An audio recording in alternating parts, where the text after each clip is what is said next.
All right, we're back in action. Week 2, college football. Odd Shopper, best bets, previews, breakdowns, big-time games. Ben Rasa, Matt Gajewski, I got it all out of the way. Now, we're here to talk about what went on in Week 1 and, of course, set the stage for what's going to be a very interesting Week 2 slate. There's a lot of big-time games. We're going to dive into it right now. I want to welcome everyone in. Here we go, sir. We'll look backwards in just a second, but there's real serious matchups in this Week 2 slate. Yeah, there's a lot of them that are pretty good. In non-con, I don't remember a year where we've just had weeks where there's at least like 6 or 7 good games like this. Yep. There's still the FCS FBS games, but there's actually a lot of really good matchups this week, as there was last week. No doubt about it. And speaking of last week, it was somewhat uneventful for me. I'll be honest. The FCS games really helped save me. South Florida, Tulsa, a couple of these egregious games bolstered the win total. I ran hot late, had USC, had the under in Boston College, and that scratched me back to slight profitability because my favorite bet of the whole week was UMass, and they did not play well, which broke my heart, to be honest. That was a tough one. We have to repent for our sins for recommending UMass. They just don't have it, I think, man. Like I didn't dive into that box score yet. As you can tell, I'm really far behind this week from moving on Sunday and then not having my internet work right away. So take everything I say with a grain of salt. I haven't even looked at all these games from last week yet, but UMass was a disaster. I recommended UConn. That was a disaster. That team got absolutely throttled by Maryland. So the Northeast not showing up. No. I had an under in Virginia Tech and Vanderbilt. I don't know what is going on with Virginia Tech's defense, but that option attack that Vanderbilt ran really gave them some problems. I had Jacksonville State against Coastal Carolina, which was a mess. And I had an over in South Carolina, Old Dominion. South Carolina apparently cannot throw a forward pass. And then candy on top, I added Wisconsin at the last second when Western Michigan ruled out their number 1 receiver, and the Badgers under Luke Fickell continued to not be able to cover spreads. That was the bad stuff. There were some good things too. Northwestern got it done against Miami, Ohio, had an under in LSU, USC, ended up taking it a really, really bad line. I don't know what was going on Monday night or Sunday night, if the public was just hammering an over, remembering last year. But, I mean, that score should have been even lower. The Kyron Lacey touchdown should have been an interception. Akili Arnold just completely lost the ball in the air. That should not have been a score. And from there, Boston College against Florida State had that from the previous week. Miami rolled, UNLV rolled, Pitt rolled Kent. Kentucky, they beat Southern Miss in the game. They didn't even finish. They decided to cancel it early. And then North Texas. But it was still an 11-13 week. Lost a lot of the close games that were on my card. You know, like Georgia and Clemson had an over there. If Clemson scores, like a point, that goes over. Georgia definitely did their part. Same thing with Texas, Colorado State. Texas almost got there on their own. Colorado State couldn't even score, can you get a point? Maybe we get there. Minnesota missing 2 field goals, including a game winner against North Carolina. I mean, those are the tilt-worthy games, I think. But if you ran the week back, all in all, I probably finished around 500, which is basically where I was. So disappointing, but we look forward. Yeah, long season, and I caught a nice run on Saturday after UMass. Kennesaw got there for me. Miami got there for me. Had a few others. Arkansas State, again, FCS opponent. They looked pretty crisp. A&M hurt. There's no doubt that was probably my worst bet of the week. I forgot about that one. That was just a stupid game. Wegman was awful, and I did not think that. But you know what? Like I said, all in all, I'm actually feeling pretty good about it. But let's get into these games. Here we go. Hit the like button. Let's run it up. We're going one Friday game. Then we're getting to the big-time games. No, that's not the schedule, but I'm going to bring it up. Okay, here we go. Duke and Northwestern, 2.5-point spread. It was pretty similar last week. You talked about it. Miami of Ohio is not a joke. So you got to give Northwestern some credit there. Duke played Elon. I watched that game for reasons unknown. They didn't look super competent. Their defense looked good. Their offense looked sluggish. What do you think about this matchup here? Yeah, Elon's a pretty good FCS team. They were 18th in the country in the preseason polls, which, I mean, you shouldn't be messing around with the number 18 FCS team at all. But we had concerns with Duke coming into the year, and I still have them. I don't think their quarterback's very good. When he had to step in at Texas last year, this is Malik Murphy we're talking about, and he had the NFL receivers and tight ends. I mean, we're talking about like Xavier Worthy and elite players at his pass catching positions. He did absolutely nothing with them. He was actually really disappointing when he came on the field and played with those guys. So now he goes to a worse situation with a really bad offensive line, like an offensive line that returned one player, and they did not have a good showing in that first game. When you look at so I'll talk about some efficiency metrics. I kind of just want to qualify it. It's a 1-game sample. I'm trying not to overreact. When you look at these efficiency metrics, it's basically, did it shock you? Was there something that egregiously stood out? And the offensive line for Duke did shock me. They came in 103rd in pass blocking and 128th in run blocking. It's against an FCS team. Now you're playing Northwestern, who basically has everybody returning on defense.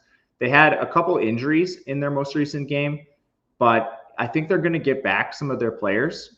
Ori Adei is going to be back in a timely manner, according to a quote we'll see on him.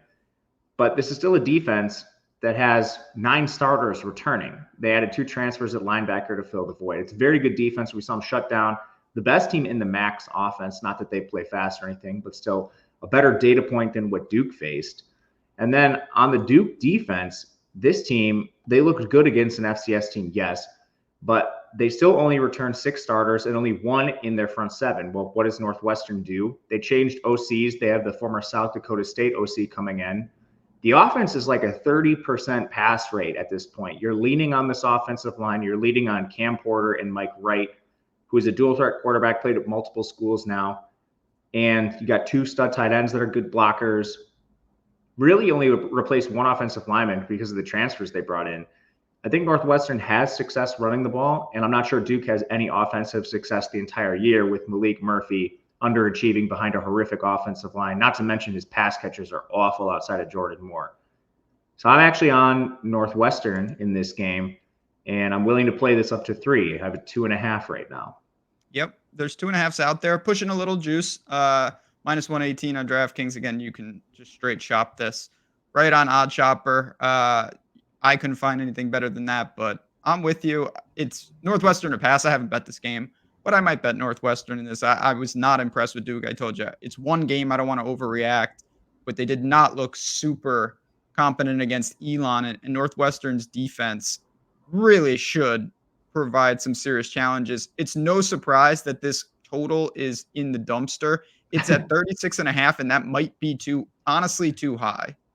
Yeah, I don't have any pushback on that, to be honest with you. Let's get to there's a lot of big games, but I'm not sure it gets any bigger than this. Texas and Michigan. It's, a clash that we're going to have to get used to, no doubt about it. Really cool stuff here. It's crossed to 7.5. There were some 6.5s out there, and I missed them like an idiot because I do like the Texas side of this game. Haven't done anything with it, but it's definitely the Longhorns that have me interested in. I know that Colorado State's not a juggernaut, but man, I didn't expect it to be like that, to be honest. And Michigan was a little sluggish, but they are in the big house here. How do you see this, and do you think Texas is the decisive favorite? I do think Texas is the decisive favorite. Going off what we saw last week, really disappointed in Michigan against Fresno State, a team they maybe shouldn't handle, but should beat pretty clearly. And this is another spot where I have a few concerns coming out of Michigan's week 1 game from an efficiency perspective. They were 109th in pass blocking against Fresno State, who's, a decent Mountain West team. But what was the biggest concern with Michigan coming into the season? Well, it's basically their entire offense. So what did they do? They have no starters back on the offensive line. They had just 1 transfer, Josh Preeb, who wasn't even good at the previous stop. You change quarterbacks, and they're playing behind this egregious offensive line, first of all. So they need to be given at least, a little bit of credit, because this team allowed a 25% pressure rate against Fresno State, which was awful. But Davis Warren and Alex Orji, in the brief time we saw him, both played terribly in this game. Warren, 60% completion percentage for 4.7 yards per attempt. No big-time throws, 1 turnover-worthy play, -9 yards rushing because of some sacks he took. Again, that's on the O-line. But what they did on the offense is basically just negligence, in my opinion. because of the offense they run, they've been hemorrhaging 4-star receivers that they formerly recruited. So your receivers had 3 drops. Like, you started Kendrick Bell, Tyler Morris, Samaj Morgan. The entire passing game is Colston Loveland. So if you stop one guy, you basically stop the entire Michigan offense, because this team also was really bad running the ball. You look at what Donovan Edwards did, the guy who's supposed to be, your offensive stud. He had an awful game. Khalil Mullings, the former defensive player, just straight up outplayed Donovan Edwards. 15 for 92 for Khalil Mullings versus 11 for 27 for Donovan Edwards. That's your best offensive player just having a terrible day. Now, the defense is good for this team, but you have to match up against a Texas offense, which has a lot of firepower. So they did lose all the receivers, yes, but unlike Michigan, this team goes and backfills. You bring in Matthew Golden, Silas Bolden, Isaiah Bond, Amari Niblack, plus those recruits that Michigan's been hemorrhaging year over year. Texas hasn't lost them. You still have Jonte Cook, DeAndre Moore, Ryan Wingo. There's more players in the depths there too. And their running backs did play well. Jaden Blue, Jarrett Gibson. They have a lot of options here on offense. Their O-line is one of the best in the country, 4 starters back. So I think you just have a vast difference in offensive talent for these two teams with 2 defenses that are pretty good. The only hesitation I have, this Texas front is still a little untested. You lose the NFL players and you face Colorado State, who's an air raid. So they haven't really been tested up front, but they did have 2 players back that had a lot of time in rotation last year. You brought in 2 transfers. Bill Norton is an absolute monster, like size-wise, of a human being inside from Arizona. And it's a one-dimensional offense. All you have to do is stack the box, and you basically stop Michigan's offense because they don't have a quarterback who could throw or receivers that could catch. If you can find a 7, and I like this, I would be interested in an under, just because Michigan's defense is also extremely good and probably can limit some of what Texas wants to do. But it's Texas or pass, under or pass for me. I'm going to add one small thing. I don't do a ton of this, but I think it's at times can be very lucrative and a good strategy. I like Texas as a money line parlay piece at minus 270. It's crossed minus 300 at a lot of books. Minus 270 is a good number. I think they comfortably win this game. Easily could land on 7. Easily could be a close game, but I do like Texas in this spot. So if you want to link them up with someone else, you can bring it down to minus 110. Probably plan to do that. I did that already with a couple other games, and I think Texas belongs in that mix. Battle for, there's a name of this, it eludes me. I think it's like Cyclone, Cyhawk. Battle of the Cyhawk Trophy. Iowa State and Iowa. Every time these two play, it's just complete bananas. And I'm sure that's going to be the case here. It's a 3-point spread. They had an offensive explosion against Illinois State. For them, they gave up their normal amount of no points. Iowa State was messing around with an FCS school as well. These are 2 teams that I really believe both are very talented this year. It's going to be a great game. Do you have an angle here? Very interesting game. I usually like betting the underdog in these greasy games. Yep. But I think it comes down to 2 things. First, Iowa State has 2 linebackers out of this game. What does that mean to the defense? Caleb Bacon was their best player on defense last year, even though he was more of a rotational player, only 346 snaps. And then Will McLaughlin, he was an average linebacker last year, but he's still out. So you're down basically your top 3 guys from last year because Jerry Vaughn graduated. That's a big hole in your defense. Can Iowa exploit this? It is the biggest question of the week, probably, because they have the same exact offense back. All they did was change their play caller. And I don't have the answer to this. There's a lot of concerning play from Iowa in week 1. Their offensive line was okay. They were still only 83rd in run blocking, which is very concerning because Illinois State is not a good FCS team. We talked about, Duke facing a defense that was decent and an FCS team that was decent. Iowa didn't play that. And I don't know if this offense can take advantage of Iowa State. Their personnel is straight up bad. Cade McNamara, he was like a bottom 20 quarterback in efficiency last year. His receivers, top 10 in drop percentage in the country. So does adding a new OC fix all those problems? Their offensive line was atrocious last year. They brought a lot of guys back, but Iowa State's defense is also very good. It was the strength of their team. And aside from the linebackers, they have every single player back on defense. Their secondary was good. Up front, they're very good. So even with a linebacker injuries, you still have a lot of players up front on your defensive line with experience. We know what Iowa's going to do, play good defense themselves, but I think the edges are very close here. Iowa State for sure has the offensive advantage, especially passing the ball. Those receivers, Jaden Higgins and Jalen Noel, had an awesome week one. Ben Brahmer, tight end, all 5 offensive linemen back. Just can they get enough points against Iowa? And I think this is probably going to come down to whoever makes a mistake. It's a low-scoring game environment, but if you can take a 3, that's where I like it, even with the linebacker injuries. Yeah, spreads are bouncing around. There is a 3 at -115 right now. It's come down a little bit. I think that's where I lean to. Not my favorite game. It's a 35-point total. Points are going to be at a premium. It's a rivalry game. I tend to also side with the dog in this one, but this is not one of those lopsided ranked versus unranked style where one of the teams is great and the other's bad. I don't know. Honestly, I'm not a firm believer that Iowa has somehow transformed their offense. I think far from it. It's one data point against a bad FCS team. So, not the game for me, to be honest. Maybe a live position after I see it. Next game is a game for me. Colorado and Nebraska. Awesome game ahead of us. Colorado and North Dakota State really delivered on the entertainment side.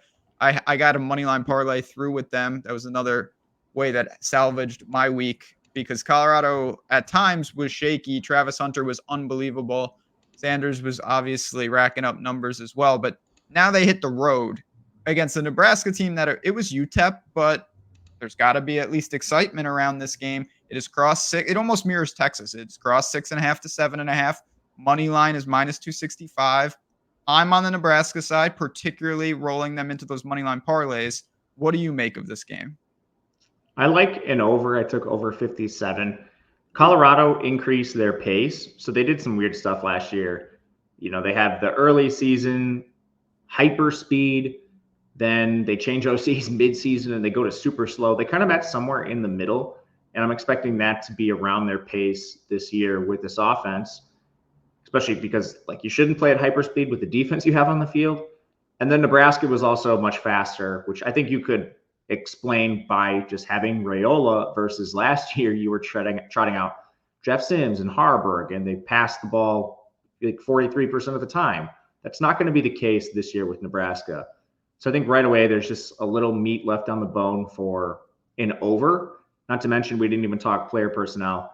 Bad showing defensively for Colorado again. They allowed 6.5 yards per play to North Dakota State and 10 yards per pass attempt. We're still very early into the Raiola career, but he is a pure pocket passer. That is all he does. The receivers are significantly upgraded for Nebraska, bringing in Jamal Banks from Wake Forest and Isaiah Nayer from Texas, formerly of Wyoming. And they're much deeper, like Isaiah Garcia Castaneda, who tore his ACL last year. He's back and now can provide depth. They had about 4 running backs hurt last year. Now they're all 4 back in a timeshare. Your offensive line did lose 1 player, but they stood up fairly well against UTEP. The biggest concern I really have is just level of competition between these teams and evaluating them. North Dakota State would probably be a 14-point favorite over UTEP. So I've been hearing a lot of people saying, oh, Raiola looks so good. Nebraska looks so good. UTEP is legitimately starting double-digit FCS players. They took the entire Austin Peay team and brought it over, and this is not a James Madison situation. That was not a great FCS team. So seeing Nebraska slaughter UTEP, that's exactly what we expected to happen. If you're changing your priors based on an outcome that was expected, you're doing something wrong. And this was also the outcome that was expected versus Colorado and North Dakota State. This played very close to the spread. It was a 9-10 point spread, maybe by close. They won by 5 points. I do think Colorado is close to Nebraska in terms of talent. Maximizing that's a different story with Dion. So I absolutely cannot touch a spread. I don't know if I'll bet Colorado on the spread the entire year because of how talented they are. I just really have questions with their coaching. And it's kind of the same thing with, honestly, Nebraska. I'm not sold on Matt Rule, but I'll just take a total rather than take a spread with these two teams that I would still like some more information on before I take any positions on spreads. Yep, I totally get it. Like I said, I'm buying into Nebraska, but I'm doing it in the same way that I think you can do with Texas. I think Nebraska wins this game. There's some money line parlay pieces out there. in the 250 range, 260 range that I'm comfortable with. I would lay the 7 if I had to, but I think there's a better way to play this game. You got some real nice closing line value, it looks like, on that total. It's moved up a little bit, and that's one of the many reasons there's no better time to talk about it. I'm going to talk about it right now. If you're Colorado lost a starting safety too. Sorry. Good. No, good. That's it. Good. That's the only thing to add. So if you like the Nebraska passing attack, I forgot to say that. See? A little weaker in the secondary, and they times looked very confused. But that's the type of info. That's the type of closing line value. It's all part of what we've got going on in the marketplace. And what is the marketplace? It's right on OddsShopper. You come here, and you have all these different people bringing content to you 24/7. Find the person that works for you. I'm on there. Matt's on there. Obviously, if you love college football, I would strongly suggest taking a look at either of our packages. It's a good time. You're dropping bets in there. I'm dropping bets in there. We're talking about personnel. You've been dropping player props as well because there's so much going on. It's super simple. The links are below on this very video on Betting You. Come on in and let's have some fun and let's make some money. That's as simple as I can put it. It's a really, really cool community, no matter what person you're involved with, no matter what package. Really proud of what we're doing here. And we'd love for you to be part of the team. Now, let's keep it going because we got a lot of games here and we've got some good ones. It's just the third game. I'm sounding like a broken record. I feel the same way about this game. This is Tennessee and NC State. Tennessee, one thing that Tennessee does, and I respect them, is they go on the Ole Miss straight murder path of just let's destroy a team beyond all recognition. It was 50-0 at halftime. Them and Ole Miss was up 80-0 on Furman. Tennessee shows no mercy. Now, Chattanooga is not a thing. So NC State's going to pose a much different problem. But NC State almost lost to Western Carolina. I don't think that's a huge deal. Sometimes that happens, blip on the radar. 8-point spread here. I'm on the Vol side, but are you on a total or are you on a side? I have not taken anything in this game. Come on in. I was considering an over, just pace of play. We know Tennessee plays at the speed of light. And I think we've seen kind of a tamed down version of the Robert Anae offense in recent years, with the quarterbacks leaving midseason and getting hurt, and then Brennan Armstrong's complete, utter disaster of a season. So I'm not sure on this offense if Grayson McCall can do the things Anae wants to, because formerly they were fast and pretty pass heavy.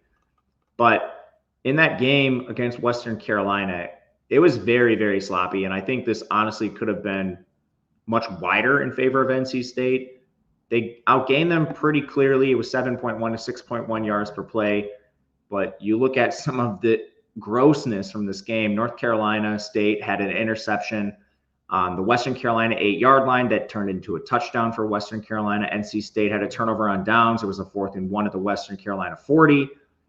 NC State had a turnover on downs, 4th and 1 at the Western Carolina 14. They missed a field goal on the subsequent drive. But there were a lot of points left on the board from NC State when they moved the field down the field pretty easily. Now, my concern is you still allowed 6.1 yards per play to Western Carolina, which is kind of the first point that brought me towards an over. And then second, this Tennessee offense should be awesome all year. We kind of painted them as a shootout team in our preseason podcast about the SEC. Nico Iamaleava at quarterback had a great showing, and he's hyper talented. Tennessee's just stacking 5-star recruits. You have elite running backs. Dylan Sampson had an awesome game, and plus you have like 4 stars Peyton Lewis waiting in the wings. Your receivers are better with the additions of Chris Brazell, and you already had Squirrel White and Brew McCoy back from injury. O-line had 5 back, and then you added an LSU transfer. The real question was the defense for Tennessee, which is why I want to highlight NC State leaving points on the field, because if they don't do that, they should score in this game. Tennessee doesn't have anyone back in their secondary who started this game. Jordan Thomas is out for the year. They lost him in preseason. It's basically just 5 starters up front and a completely remade secondary for Tennessee. If you get Grayson McCall and this team to take advantage of that with, Casey Conception, Noah Rogers, Wesley Grimes, they should be able to score points. I have questions about the overall spread still. I don't think I can back Tennessee just having beat up on Chattanooga. Chattanooga is good. So to give some context, they're the number 11 FCS team coming into the preseason. They're not Lindenwood or something. That's a good team. But NC State also played a pretty good FCS team themselves. Western Carolina's 23. And again, I think that spread should have been the final outcome should have been wider. So I don't know. I'm still hesitant. Tennessee, very young, going through now their first game under Iam Aliava against a real opponent. I don't know.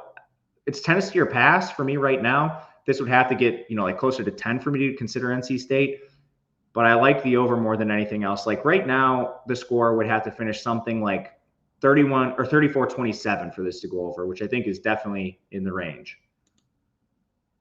Yeah, I mean, listen, I'm not going to push back on the over at all. Tennessee, I think, does a little more, and I think NC State does a little less, which is we still can both get there. You mentioned Conception. He was awesome. The NC State's got players. I worry just stylistically about your boy. I'm not sure that Grayson McCall can exploit a secondary right now. It did not look good. They got to clean it up a little bit. But if he can, NC State will score, and I have no worries about Tennessee. They're going to score. I think they're going to march up and down the field. I think they break 40 points in this game. And if they do that, the over should be secure as well. So I'm on the Vols. I haven't bet it yet. Just full disclosure, I haven't put in many bets besides some money line parlay stuff. But I'm going to probably end up with Tennessee on this card unless I miss it completely and it goes to 10, but it's not going to. Anything below 10 is good for me. I didn't see I tried to catch as much as I could. I did not see the Boise State game. I saw the box score, and there were some disturbing things on there. They did ultimately do what they had to do. And then likewise with Oregon, they didn't win by this 50 points they were favored by, I'll tell you that much. But all in all, we get the matchup here. It's still pretty damn lopsided, though. Oregon's almost a 3-touchdown favorite. Boise's one of the teams we talked about as a potential playoff team. Obviously, you don't have to win this game to do that. But do you think Boise State can hang in this game? I'm debating it. The Boise State defensive metrics were a little better than I thought. And I went in and dug into the box score. And now I kind of realize why. They left points on the board and they gave points to Georgia Southern just directly because of their inability to make fourth down conversions. They basically handed 10 points at least to Georgia Southern. They had a turnover on downs, a 4th and 1 at their own 34. It was an immediate touchdown for Georgia Southern. They had an interception at their own 24. That was an immediate field goal.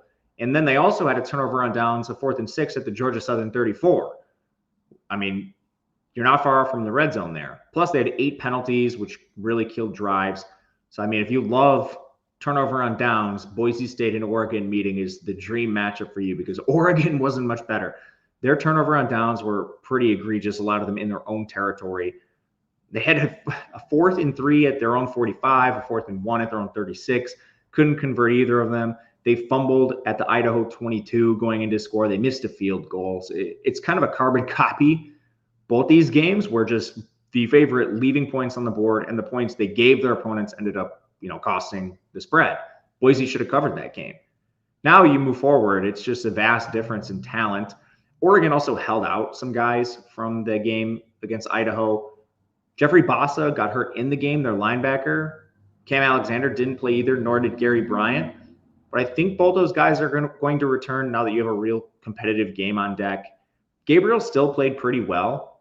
84% completion, 7.8 yards per attempt. So, you could argue maybe he should have pushed the ball downfield a little bit more. And he didn't run at all. But the offensive line was decent. 20.5% pressure rate. You'd like that to be a little better. But I think they might get some players back on the offensive line too, which would help them. And Boise State's defense shouldn't really scare you. They finished 64th in total efficiency, and they were pretty bad in coverage, 72nd. Now, they faced an air raid offense, so that needs to be noted, but still, you were giving up a lot of plays, chunk plays. You were getting carved up underneath as well. And Shenander's their DC. This guy was a failure at Nebraska. Now he comes down a level in competition. You have to go really far back to find anything good about Shenander. So he was a perplexing hire for a defense that didn't really add a lot of transfers. You're basically trying to fix up what you had on the field. Usually, if you're going to do that, you'd like to do USC's approach or LSU's approach, but they went to a proven failure instead. So that's a concern. I think Oregon scores.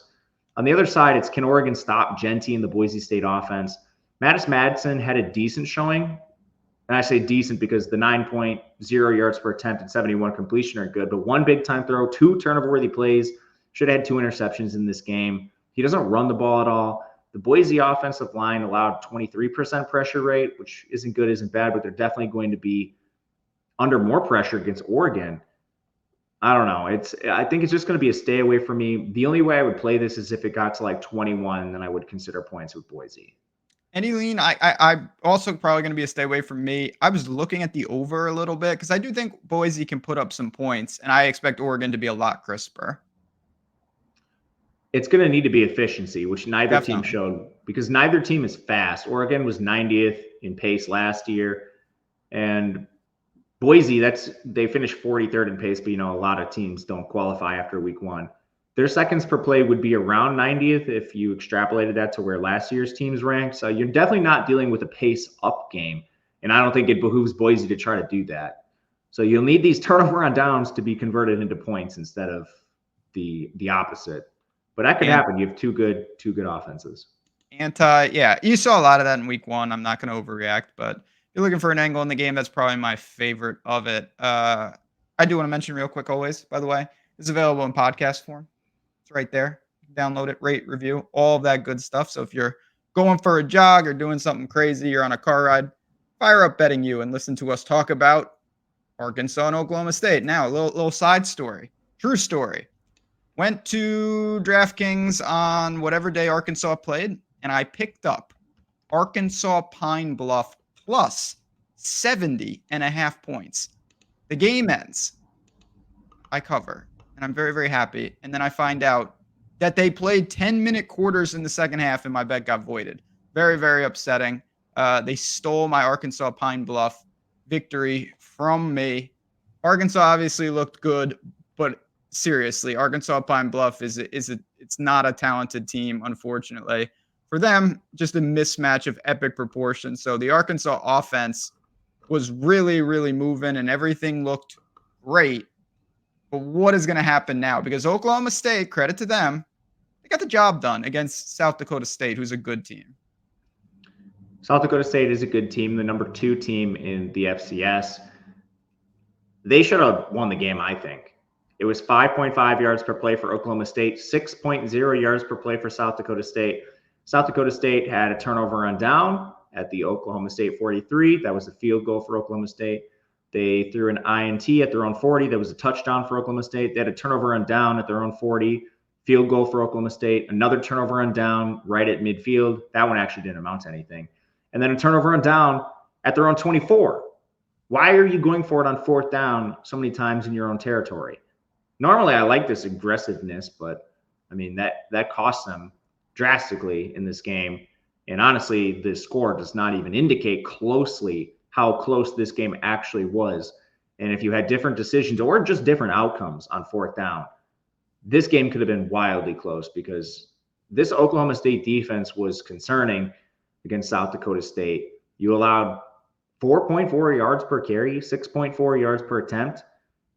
I don't know. It's a big problem for me. And part of where they got dinged a lot is just this defense for Oklahoma State. I don't know. This was a huge question last year, and really the biggest question moving into the year is, like, did they improve the defense? They come in 92nd overall in overall efficiency, 110th in coverage, 69th in run defense. I mean, this was a disastrous showing for this defense. And again, it's a 1-game sample, but you can look back last year. These were major concerns for this Oklahoma State defense, and they didn't do a ton to fix it. So I'm not really surprised to see them come in this poorly in efficiency metrics week 1. Now, I have about just as many questions with the Arkansas offense. You go to Talon Green, who was a failure at Boise State. Now you're just going to walk right into the SEC. I don't buy that. The offensive line, only had 2 starters back. It's a complete transfer job. They already lost Patrick Kutas, who's not going to play in this game at center, so that's a problem. Jaquindon Jackson's great. Your receivers, I think, leave a lot to be desired based on last year's outing. And then your defense is entirely transfer-driven. So, I mean, the whole thing comes down to, do you think Bobby Petrino can get more out of Talon Green in this offense than, like Bush Hamden did, and what Arkansas was doing last year? And I'm not 100% sure. Ultimately, what this comes down to me is I think it's too many points, and I'm willing to find out because it's outside a touchdown. Oklahoma State should score just fine. Alan Bowman's a good game manager in his 7th year of football. older than a lot of players playing in the NFL right now. The receivers are awesome. Ollie Gordon's Ollie Gordon. Your O-line is fine. But this defense is highly suspect, and I think Arkansas can do enough scoring the ball if you can get this outside a touchdown. Interesting. It's going to be a fascinating game because, like I said, Arkansas didn't show anything because of their opponent, and certainly Taylor Green looked like a Heisman winner. A shame he doesn't get to play those type of teams all the time. This is going to be a totally different situation, but you are getting the hook, not laying crazy juice.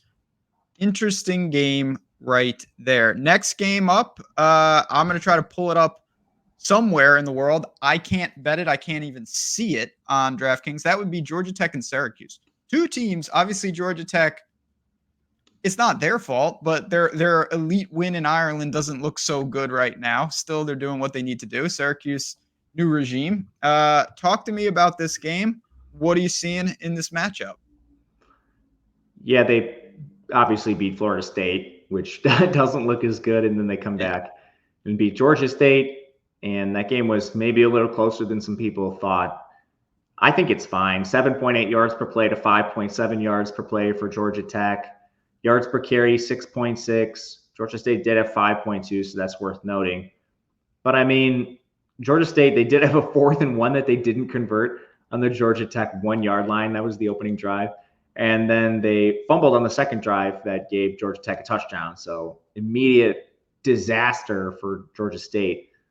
But after that, I mean, Georgia Tech also threw an interception that turned into a touchdown for Georgia State. This game probably could have been a little bit closer, but I still think Georgia Tech showed just fine in the game. And we know what they're going to do. Run the ball with Jamal Haynes and use Haynes King when they have to. They're not throwing the ball as much as they did last year, which probably behooves them. Haynes King had a lot of interceptions. But Malik Rutherford and Eric Singleton are back when they do throw. The offensive line is solid. They had 5 starters back, but they replaced 1 with a transfer, so you have even more depth. The defense has been pretty good. I'm not sure what happened with the yards per carry against Georgia State, going up to 5.2 after they absolutely dominated Florida State. I know they were stacking the box against the Seminoles, and perhaps that I didn't watch the game, so I'm not 100% sure, just speculating. But perhaps that wasn't the case against Georgia State. They didn't do that and maybe allowed some success.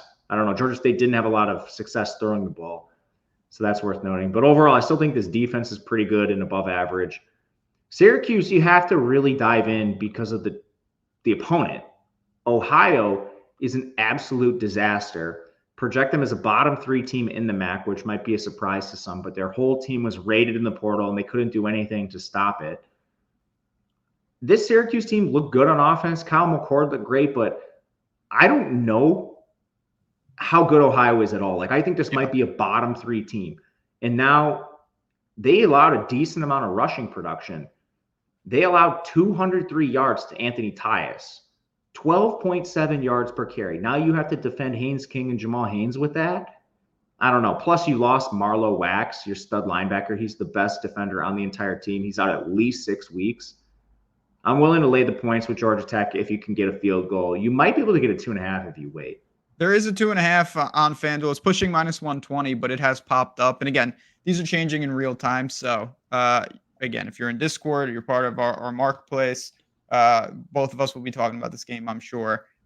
Like I said, I can't bet it. If I could, I'd be more in the Georgia Tech side. I'm a believer in what they're doing. I'm a big Haynes King guy. I still like what they did, even though Florida State has shown themselves to be very, very, very dysfunctional. We got a handful of games left, and I also want to mention, you guys know the drill. I say it every week. You want more? You want to know about Northern Illinois and Notre Dame? You want to know about, East Carolina and Old Dominion, these type of games? Hit us in the comments. Do you want betting you overtime? Because we will gladly do the show, but if people say that's too much, that's too crazy, then obviously we don't want to waste anyone's time. But hit us. And if you do want the show, drop games that you want to see. We're happy to get them in. You can tweet Matt at Matt_Gajewski, me at JazzRazBets. The show is for you guys, and we want to break down all the matchups that you want to hear about, including the egregious ones.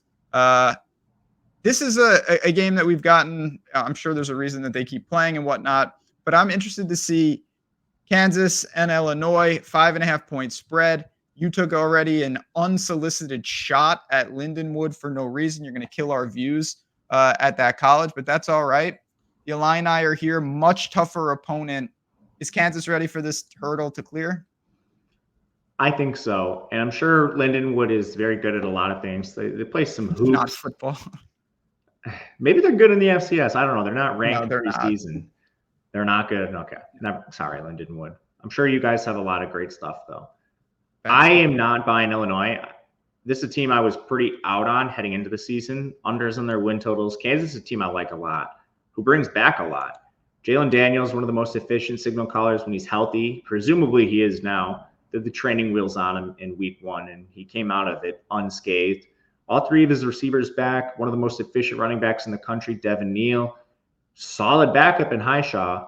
You had 3 back on the offensive line. What you do is you go out and you have Logan Brown now starting at right tackle. He's a former 5-star with Wisconsin. He was injured last year. And Bryce Foster comes in at center. He's from Texas A&M. So awesome offensive line. The defense is solid here as well. I think their biggest concern is up front because basically every single person returns in the secondary, and they have a pair of absolute monster corners in Kobe Bryant and Mello Dotson. Safeties are good there too. So Illinois will try to run on you. That is probably the biggest concern for me right now on the Kansas side is just Illinois will try to use like Fagan, who's a 240-pound back, and ram it down your throat. But I saw a lot of questions with Illinois. That team has been rebuilding poorly, in my opinion. Only 3 starters back on the offensive line. Their transfers are still concerning to me. Melvin Priestley from Grambling State. I know he had a good week 1. J.C. Davis from New Mexico. Those are bookend starters for your O-line. Receiving core is Zachary Franklin and Pat Bryant. They started Colin Dixon at their last receiver spot. I don't really know there. And their biggest concern on defense is up front. They lost a ton of starting production. They lost Randolph. They lost Jerzon Newton to the NFL. They lost Denzel Baxton. Your top 3 defensive linemen are gone. And yeah, that looks fine when you're playing Eastern Illinois, but now you play one of the better running attacks in the country in Kansas. I'm not 100% sure how that looks. And your secondary still has concerns for me. Your 3 starters that are back, one of them was atrocious last year in Xavier Scott. One of them was good in Miles Scott. The other one was average in Tyler Strain. The 2 other guys, Caleb Patterson and Matthew Bailey, aren't the most experienced. So all back, the Kansas side.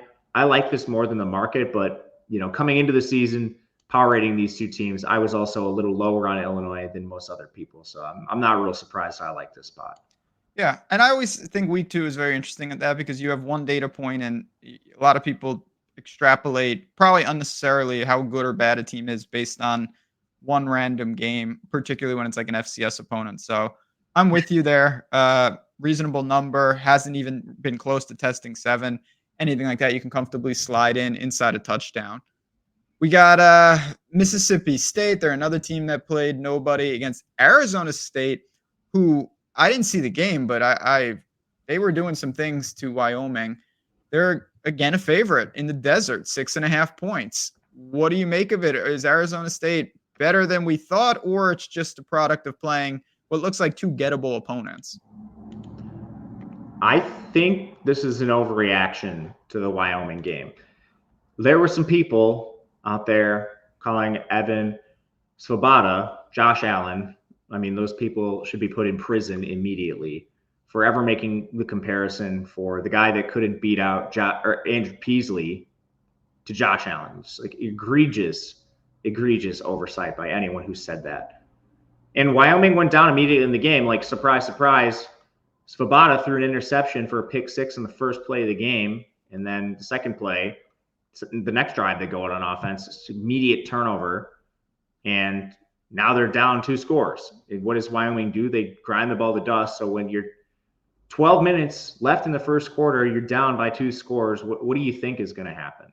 So, I mean, again, I thought Arizona State was probably going to win that game to the spread, but I mean, I guess that is an outcome that was a little bit beyond what we expected. Still, I mean, they were just handed points by disastrous decisions from Wyoming. So, like, how good is their offense? I think it's pretty good, but they only average 7 yards per play. That's not that far above average. I'm still a little bit concerned. Sam Leavitt looked awesome, but now you have to face a real team, an SEC team in Mississippi State. I don't think their running backs are any good. I've never been a Scatabo guy. I think the receivers are actually atrocious. They did nothing to replace Elijah Badger, like Malik McClain and Jordan Tyson from last year. Their offensive line, I think, should be better just with health. So perhaps they can run on Mississippi State. But this defense is entirely full of transfers. I don't think they've been tested by what Wyoming put on the field last week. And now you have to face an SEC team. I think a bottom-end SEC team, but these teams are still better than most teams in the country. So what does Mississippi State have? Levy is their new head coach. I love him as an offensive play caller. They're going to play fast. They'll be, I think, balanced with Shapen under center. Really, you just need them not to make stupid decisions. But I like what this team is doing, actually. They had a lot of returning receivers that I think are all awful, like Antonio Harmon, Jaden Wally. And they added some guys in the portal that aren't very good either. Instead, they started Mario Craver, 4-star. Braylon Burnside, he played a little bit, 4-star.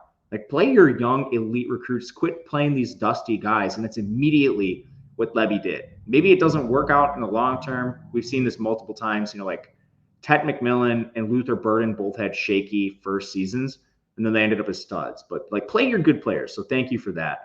O-line is entirely full of transfers. These guys are actually decent, so I'm not really that worried about it. And their entire defense is transfers too. So it's kind of just a lot of unknown. Their first showing was pretty decent against Eastern Kentucky. Take that for what it's worth. It's an FCS team, but really good offensive showing. Again, you look at these efficiency metrics. Did anything surprise you? Nothing really surprised me from Mississippi State in the box score. But on Arizona State side, there's a bit of surprise. Their run defense was ranked 90th in efficiency. Their offensive line was 99th in pass blocking. Their run blocking was 84th.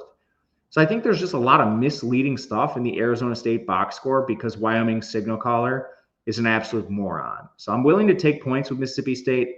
I think this is going to go to 7, so I would just wait. That was my next question. Do you think it's at 7? Are you okay taking plus 200? Yeah, I think you could sprinkle it. This is going to be an interesting game because, again, one data point, and I'm not going to pretend that I thought Arizona State was going to smoke Wyoming. If Wyoming would have won that game, I would have been like, yeah, I'm not even remotely surprised. So I can't say that's what I thought, but I also don't think it changes the trajectory of this team. And Mississippi State, nothing's happened to them yet. They get a real test here. 59.5 point total seems about right. Probably most interested in actually just fully leveraging with the money line, just because if we're right on Mississippi State, they have a real shot to win the game. Getting a good number there. Yeah, that's the other thing too, is like both these teams had a win total of 4.5 coming into the year. My power ratings have Mississippi State ahead of them straight up going back 1 week. I mean, like, this is, in my opinion, an egregious overreaction. That's what I mean. And so it's like, all right, why not? There's a 215 out there. Like, to me, that's a play. Maybe a half unit or something. Let it fly and see what you can get. They bring in the backup, Caden Anderson. Svoboda had 2.8 yards per attempt. Caden Anderson, on a very small sample, immediately to 7.2. They just started a moron at quarterback. Yeah, poor Wyoming. I don't even know who their coach is. It's not Craig Bowl, I'll tell you that much. But what are you going to do? I mean, again, these are teams. I think the biggest takeaway from me is both of these teams, you mentioned it. We did the offseason previews. Neither of them are expected to do a ton, and I have them very close as well. So if you're going to give me a full touchdown or you're going to give me north of 2-1, I'll gladly take it. And I'll roll the dice that we get a very even game, even though they have to hit the road. 2 more. This is a good game, actually. This is one I'm very interested to hear your thoughts on. What I'm talking about is Baylor and Utah. Baylor's a team, I don't think they're expected to be anything special. They're a pretty sizable dog here. Utah, obviously the Cam Rising era, I think they played a directional school, Southern Utah or Southern Utah. No problems. How good is Utah, though? Or should we be grabbing the points? I've been consistently below market on Utah for like 3 years now. You really have. It doesn't do me any good because their coach is so awesome. So I've kind of learned my leak, even though they're not the best recruiting team. The players that you see are returning on the depth chart to begin the year.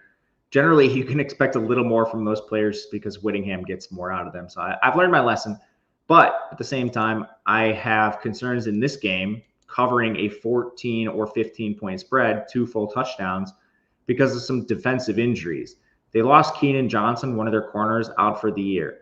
Aliki Vamahi, their safety, he's out an extended period of time. He got hurt in the game.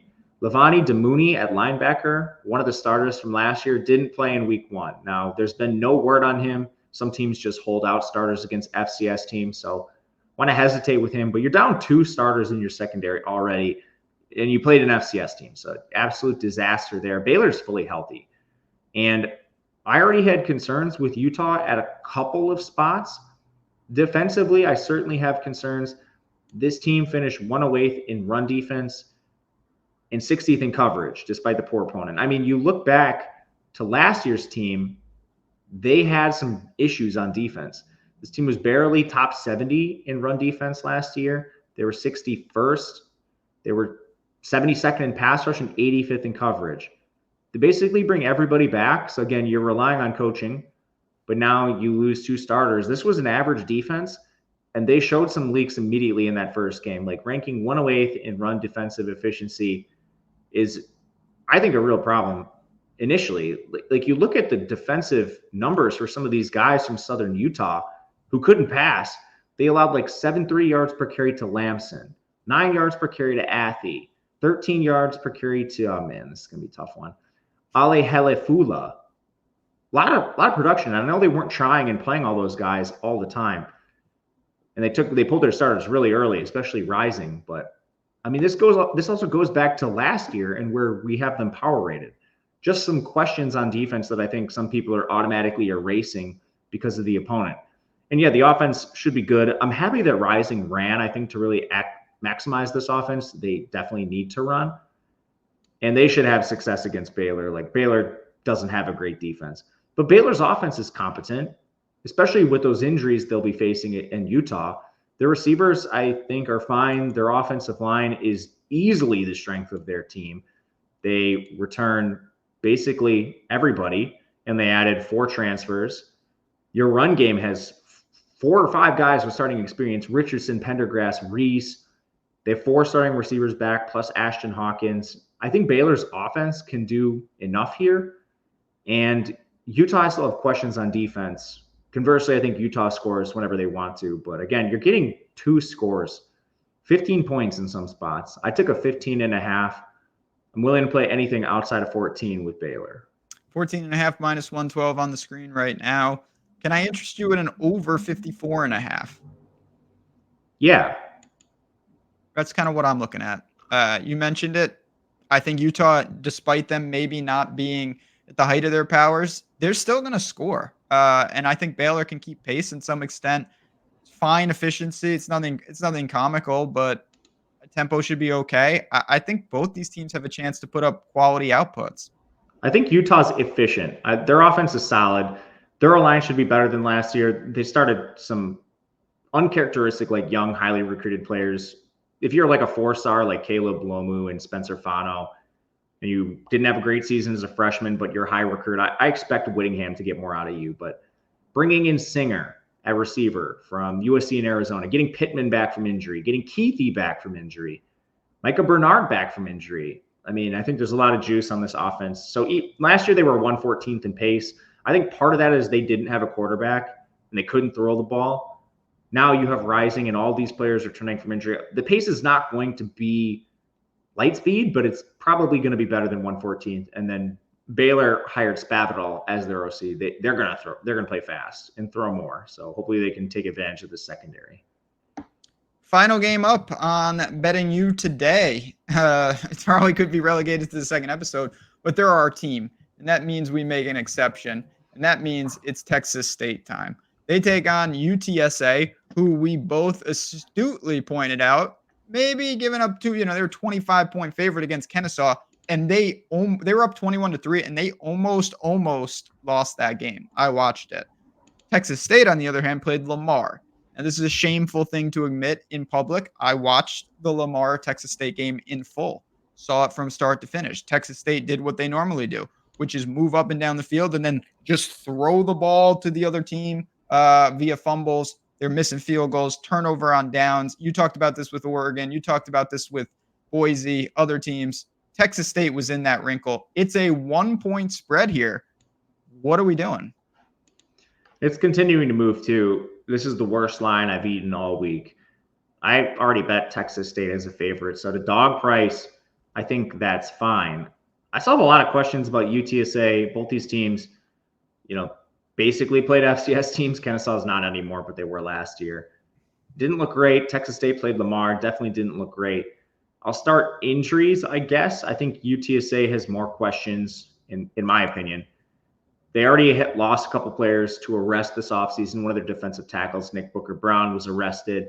Danye Taylor, their safety, missed last game. He's back on the depth chart. Their best receiver, DeCorian Clark, missed the game too. He's not on the depth chart.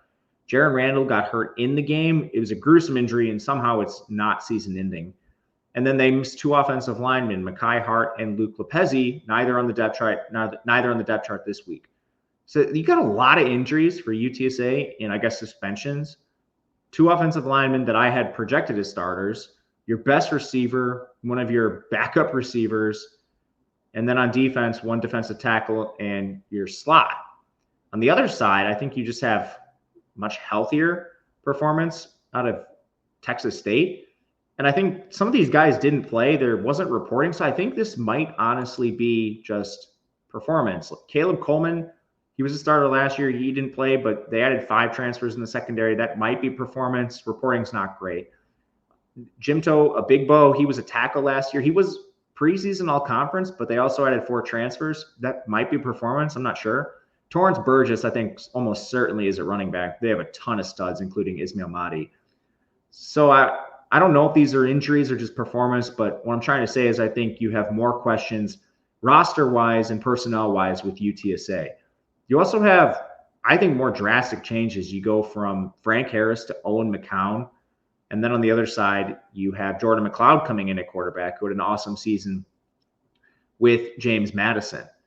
And this is another spot I don't really want to overreact. Texas State was messing around with an FCS team kind of by design. They played 28 defenders. They were just rotating guys in and out of the field. And they didn't even play the game where, all right, we're going to let us get up by a lot, then play our backups. They took Jordan McLeod out of the game when he was 7 of 8 passing just to give Martinez some snaps. Again, knowing the game wasn't really a threat and then kind of letting Lamar get too close for comfort. And then this is when some of their mistakes happened. They had a fumble at the Lamar 24-yard line. They missed a field goal and an extra point in the game. They had a turnover on downs at the Lamar 3. They threw an interception at the Lamar 30. I mean, they let Lamar get an onside kick in the game. This was egregious. And, I mean, this was the story with Texas State last year. I probably bet them in 5 games they should have won and covered. But I think that's the case here. What I really like is when you can start getting them at mispriced because of these egregious errors. This team led the country in fumbles last year. So I don't know. I still think they're a pretty big buy low and the far more talented team versus UTSA. UTSA had some really, really concerning finishes. Against Kennesaw State, they finished 56th in pass blocking, 113th in run blocking. They're 75th in run defense. I don't know, man. I think UTSA is straight up the worst team in this matchup. And I think Texas State is much better. I think Texas State's the best team in the Sun Belt. Oh, yeah. You know how we roll. We're Texas State truthers. This is the incarnate word. They're just everywhere. Cam Ward's doing his thing. This coaching staff knows what they're doing. I'm a big Texas State guy. Like I said, I watched the game. You're not lying. They were fiddling with stuff in the first quarter. Texas State also, just for reference, in the game, and I think this is why they did this, get the ball, score, stop them, score, and get a 2-point conversion. It was 15-0 immediately. And I think they were just like, all right, we know that where this is going. And then they started messing around. And ultimately, Lamar clawed back a little bit. It was never truly threatening, but they were missing all sorts of things. Mahdi fumbled, as you mentioned, turnover on the 3. I'm a big Texas State guy. I've been backing them a lot. I think they're very live to make the playoff if things break right as that special team. The dark horse to see what they can do. But no better way to close things out than talking a little about Texas State. All right, we got a couple minutes left here. One last mention again. The links are below. You're going to see the insider marketplace. Come on in. We want you a part. Whether you're joining my Discord server, you're joining Matt's, it doesn't matter. It's all there. Both of us, I think, put out really strong products. We just want you guys as part of the team. Get both. Live a little. Obviously, always up to you, but there's just so much going on. Obviously, one of the big differences is you won't be burdened with African Cup of Nations soccer in Matt. So that's definitely a perk that he has over me. But we've got a couple dollars in the pocket. Best bets for week 2. What are you seeing right now? I think my favorite 3 are going to be Kansas versus Illinois. 5.5 is pretty consensus. As far as the line, over in Colorado, Nebraska, I took a 57. Get this shy of 60, and I think you're looking pretty good. And Georgia Tech over Syracuse, -3, if you can get that. Got some good ones there. I'm gonna leave Texas State on there. I like that spot. I know you do as well.